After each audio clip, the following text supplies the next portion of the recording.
Welcome back to the Cronkite Sports Report. I'm Ethan Ryder. The trial date for Phoenix Mercury star Brittney Griner is set for July 1st. Griner's detention was also extended another 6 months. Mercury players reacted to Griner's court appearance after their win last night against the Fever. Players said it was hard to see Griner in handcuffs as new photos were released showing Griner going to court. Griner was arrested in February on alleged drug charges. In May, the State Department classified her status as wrongfully detained. The Mercury paid tribute to Griner with the video during Monday's game at Footprint Center and called for her release. Griner's wife was also in attendance. With the trial set to start in 3 days, experts warn fewer than 1% of defendants in Russian criminal trials are acquitted. The Mercury have not only been vocal about Griner, they have spoken on the recent Supreme Court ruling overturning Roe v. Wade. Head coach Vanessa Nygaard added her voice to the chorus of athletes and coaches critical of the ruling. Rights are being taken away from women in our country. We should be very concerned.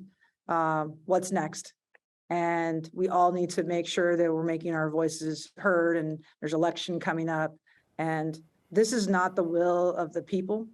And it's very upsetting.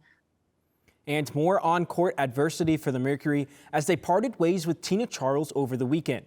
Charles signed with the Mercury last offseason, and the former WNBA MVP was expected to play a big role in Phoenix with the absence of Brittney Griner. But she averaged under 15 shots per game with the Mercury, the fewest since her rookie season. Charles signed with the Seattle Storm after she cleared waivers. South Mountain Community College men's golf just won the Junior College Division II National Championship. Not only are their golfers a part of history, but so is their head coach.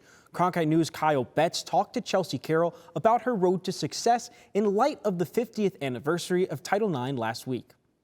Chelsea Carroll became the first woman to ever lead a men's program to a Division II Junior College National title last month. Carroll didn't just make history by taking home the trophy, but her team did it in big fashion. The Cougars won by 19 strokes, the cherry on top of a season in which Carroll won the Dave Williams NJCAA National Coach of the Year award. It was on the 18th hole whenever I knew what was happening. The guys were still just focused on one hole at a time, and just having that overwhelming feeling of, is this real? Like, we worked so hard. The journey to win a Division II title started when the former head coach of the men's team, Aaron Pitts, accepted the job at UTEP before the season.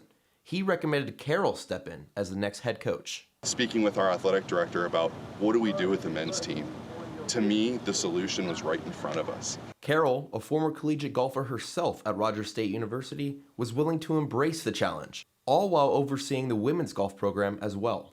I've always wanted to be a full-time head golf coach, and so when that opportunity happened, I was more happy than anything. And so I knew the challenges that were going to be presented were going to come, but when you're passionate about something, it's just a different feeling. Carroll's accomplishment is timely in that it occurred just 1 month before the 50th anniversary of Title IX. She hopes others are able to learn from her experiences and show young women and girls that the sky's the limit. There's always history that's going to be made, and to be part of that, it's an honor, and I hope I can inspire other women to just take on the challenge ahead, and nothing's impossible. In Phoenix, Kyle Betts, Cronkite News.